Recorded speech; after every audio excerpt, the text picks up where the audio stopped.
Welcome to Soft Spoken Stories. Don't forget to subscribe, like, and comment below. Now, enjoy the story. The scent of honeysuckle, thick and sweet, clung to the humid summer air, mingling with the distant smell of rain on hot pavement. 10-year-old Leo, perpetually grass-stained and grinning, scrambled up the ancient oak tree in Mrs. Henderson's backyard, its gnarled branches perfect thrones for kings and queens of make-believe. Below, perched precariously on a lower limb, sat Maya, her brow furrowed in concentration as she carefully lined up acorns along the rough bark, her dark braids brushing her shoulders. "Careful, Leo," she called out, her voice sharp with worry. "That branch looks wobbly." "Wobbly schmobbly," Leo declared, hauling himself onto a thick limb level with Maya. "This is the crow's nest. Pirate ship ahoy." He shaded his eyes dramatically, scanning the suburban sea of fenced yards. "Landlubbers starboard." Maya giggled, the sound like wind chimes. "You're ridiculous." She picked up a particularly shiny acorn. "Look. Captain's treasure." Their friendship was as deeply rooted as the old oak. Neighbors since diapers, they were inseparable explorers of backyards, builders of elaborate blanket forts in Maya's basement, and fierce competitors in sidewalk chalk art. Leo was boundless energy and daring plans, Maya was quiet observation and meticulous execution. They balanced each other perfectly. Leo's gaze landed on Maya's shorts pocket. "Hey! Is that the new watch? The one with the glow-in-the-dark stars?" Maya instinctively patted her pocket, a small bulge visible. "Yeah. Dad gave it to me for helping clean the garage." It was her most prized possession, a sturdy plastic watch with a velvety band depicting constellations. He said it's for telling time, even in space adventures. "Let me see." Leo leaned closer, his curiosity overpowering his pirate persona. He stretched his hand towards her pocket. In his usual clumsy, thoughtless enthusiasm, his hand slowly went down in my pants pocket. Maya froze. It wasn't painful, it wasn't intended as anything but Leo reaching for the watch, as he might reach for a shared cookie or a stray baseball. But it was different. A jolt, hot and confusing, shot through her. It felt invasive. Wrong, even though she knew Leo meant nothing by it. "Leo," she yelped, scrambling backwards on the branch, her face flaming crimson. "Get your hand out." Leo jerked his hand back as if burned, eyes wide with surprise, then dawning horror. "Whoa! Maya! I didn't mean. I was just the watch. I swear." He looked genuinely stricken, his own cheeks turning pink. "I'm sorry. I was being a dumb pirate." The easy camaraderie fractured. An awkward silence descended, thicker than the honeysuckle scent. Maya clutched her pocket protectively, her heart hammering against her ribs. Leo stared at his sneakers, shame radiating off him. I gotta go," Maya mumbled, her voice thick. She shimmied down the tree far faster than usual, landing with a soft thud on the grass. She didn't look back as she ran towards her house, the screen door slamming shut behind her. Leo stayed in the tree, the pirate ship suddenly feeling very empty. The accidental touch, brief and clumsy, had drawn an invisible line neither understood yet. Childhood felt suddenly fragile. The awkwardness lingered. For days, they avoided each other. Leo tried calling Maya's house, but she wouldn't come to the phone. He left a carefully drawn apology note, featuring a sad pirate and a treasure chest labeled "sorry," tucked in her screen door. Maya found it, traced the lines of the drawing, but couldn't bring herself to respond. The confusion and embarrassment were too fresh. The rift was healed, unexpectedly, by Maya's grandmother. Nana Rosa, visiting for the summer, found Maya sulking on the porch swing.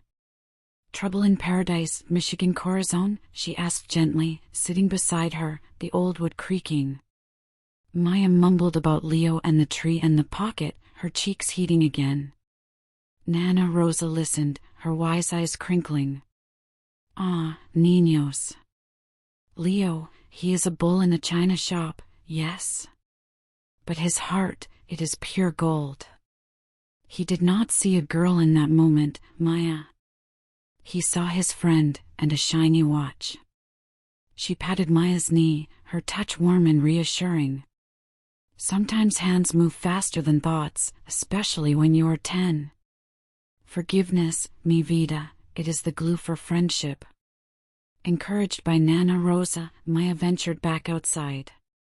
She found Leo kicking a soccer ball listlessly against his garage door. He stopped when he saw her, hope warring with apprehension in his eyes. "Hi," Maya said softly.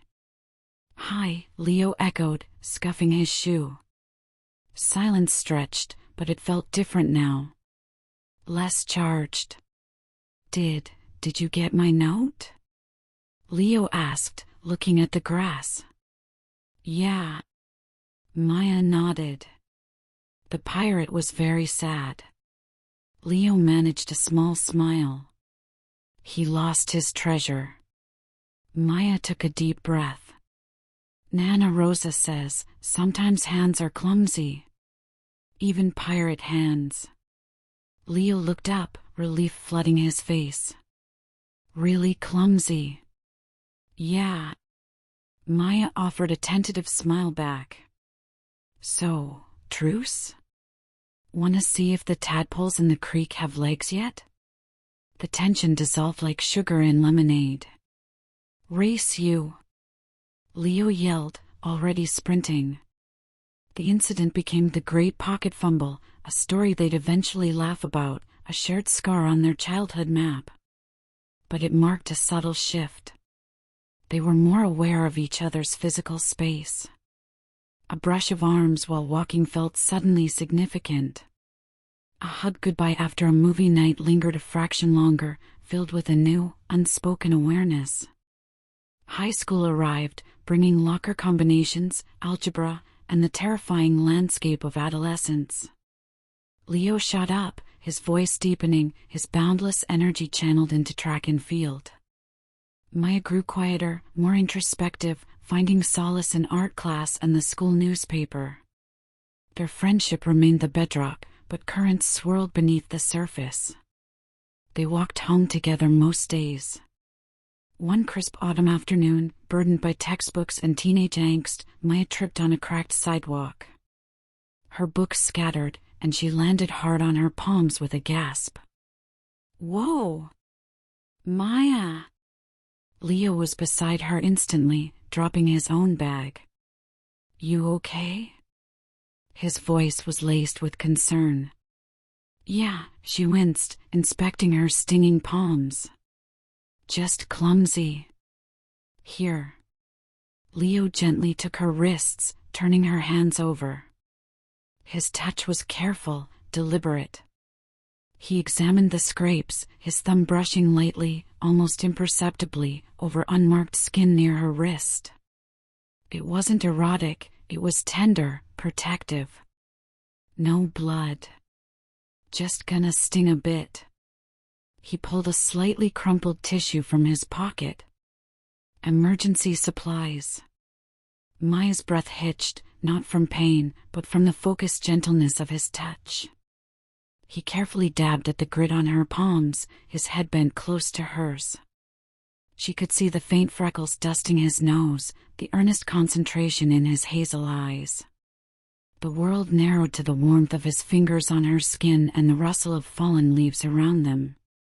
It was a simple act of kindness, yet it felt monumental. "Thanks, Leo," she whispered, her voice suddenly thick.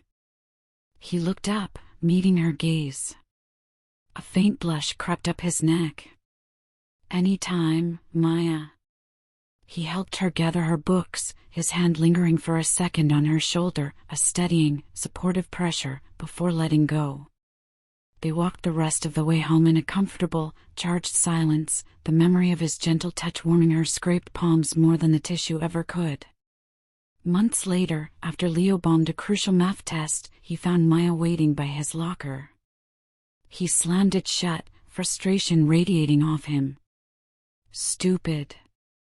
Just stupid," he muttered, running a hand through his already messy hair. "Hey," Maya said softly. She didn't offer platitudes. Instead, she simply stepped forward and wrapped her arms around him in a firm, silent hug. It wasn't lingering or overly intimate, it was a solid anchor in his storm of disappointment. Leo stiffened for a split second, surprised, then melted into the embrace, burying his face briefly in her shoulder. He felt the steady beat of her heart against his chest, the quiet strength in her arms. It was a hug that said, "I'm here. This sucks, but you're not alone." He took a shaky breath, the rigid tension in his shoulders easing. When they pulled apart, his eyes were less stormy. "Thanks, May," he mumbled, a ghost of his usual smile touching his lips. The moments accumulated. Sitting shoulder to shoulder on the old porch swing, talking about college fears under a blanket of stars, their arms lightly brushing. Leo impulsively squeezing Maya's hand when she won the art prize, a quick, celebratory clasp that sent sparks up her arm. Maya reaching up to brush a stray leaf from Leo's hair after a windy walk, her fingers barely grazing his temple. Each touch, each gentle kiss on the cheek for birthdays or achievements, always quick, always chaste, each comforting hug, built a bridge over the awkwardness of the great pocket fumble, leading towards something deeper, unspoken but profoundly felt. Graduation came and went. Leo headed to a state university on a track scholarship, Maya stayed closer to home for art school. Distance tested them, but their connection held. Late-night phone calls, care packages filled with ridiculous souvenirs and favorite snacks, weekend visits crammed with shared laughter and easy familiarity. The physicality of their friendship evolved into a quiet language of comfort and affection. A warm hug hello at the train station, holding hands briefly while crossing a busy street, Maya resting her head on Leo's shoulder during a long car ride, these were their anchors. One snowy Christmas Eve, years later, they found themselves back at the old oak tree, now adorned with strings of fairy lights Leo had rigged up. Snowflakes drifted silently, catching in Maya's dark hair and on the shoulders of Leo's coat. They stood close for warmth, sharing a thermos of hot cocoa, the steam mingling with their breath in the cold air. "It feels like forever ago," Maya said softly, looking up at the familiar branches. "The pirate ship." Leo chuckled, the sound warm in the stillness. "Captain Clumsy Hands reporting for duty." He grew quiet, turning to face her fully. The playful lights reflected in his eyes. "Maya."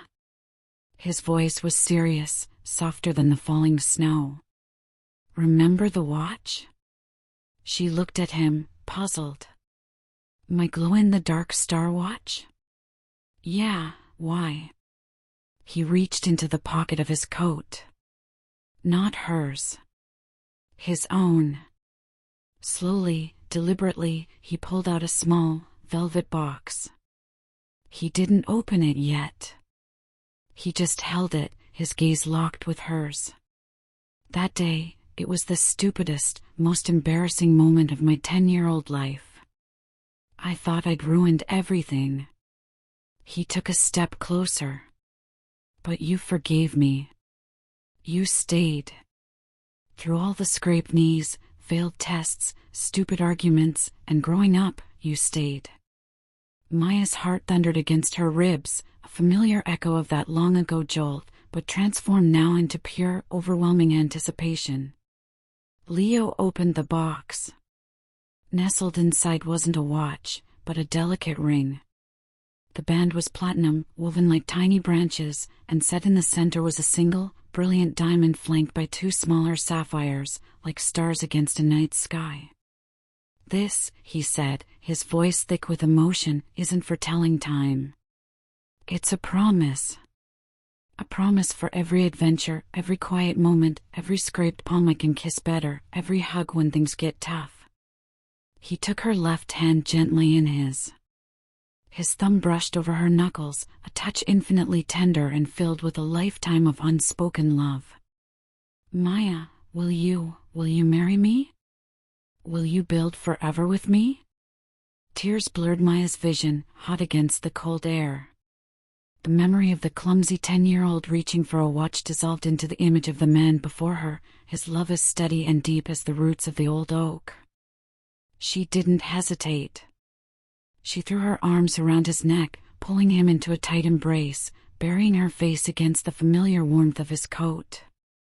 Yes, she whispered, her voice muffled against his shoulder, filled with utter joy. Yes, Leo. 1,000 times, yes.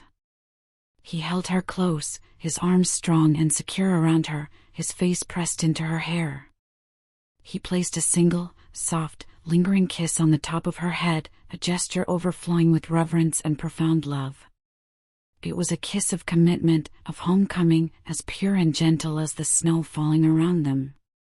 No words were needed. The promise was sealed in the embrace, in the quiet kiss, in the shared history that stretched back to the roots of the oak tree and the clumsy, innocent touch that had, in its own strange way, started it all. Years later, on a sunny afternoon remarkably similar to the one of the great pocket fumble, Maya sat on a picnic blanket under the oak tree. Leo chased their giggling 3-year-old daughter, Alara, who clutched a plastic dinosaur. Alara tripped over a root, landing softly on the grass. Before she could even register the fall, Leo was there. He scooped her up effortlessly, his large hands gentle as he brushed grass from her knees. Whoopsie-daisy, starshine, he boomed, planting a loud, smacking kiss on her cheek, making her squeal with laughter. All better? He carried her back to the blanket, depositing her gently into Maya's lap. Maya wrapped her arms around her daughter, kissing the top of her dark head, inhaling the sweet scent of sunshine and childhood. Leo sank down beside them, stretching out his long legs. He reached over, his hand finding Maya's where it rested on Alara's tummy. His fingers intertwined with hers, a simple, familiar gesture that spoke volumes. His thumb brushed softly over the platinum band on her finger, the ring with the diamond and sapphire stars. Alara, content in her mother's arms, reached out a chubby hand towards Leo's jeans pocket, where his keys made a slight bulge. "Daddy, keys?" she babbled. Leo chuckled, a rich, warm sound. He guided her little hand gently, placing it on top of his pocket, not inside. "Keys are in here, Starshine," he said patiently. "See? Right on top." Maya met Leo's gaze over their daughter's head. A silent understanding passed between them, filled with amusement and the profound weight of their journey. The clumsy, world-shaking fumble of a 10-year-old reaching into a pocket had become a shared history, a funny story told at family gatherings, a reminder of innocence and the unexpected paths of love. Now, their hands met in gentle connection, holding their child, holding each other, a testament to the enduring power of gentle kisses, comforting touches, safe embraces, and a love that had grown deep and true, far beyond the awkward beginnings, forever rooted under their old oak tree. The promise, whispered under winter stars and lived every sunny day, was kept. Thanks for listening. Like, comment, and subscribe for more stories. See you next time.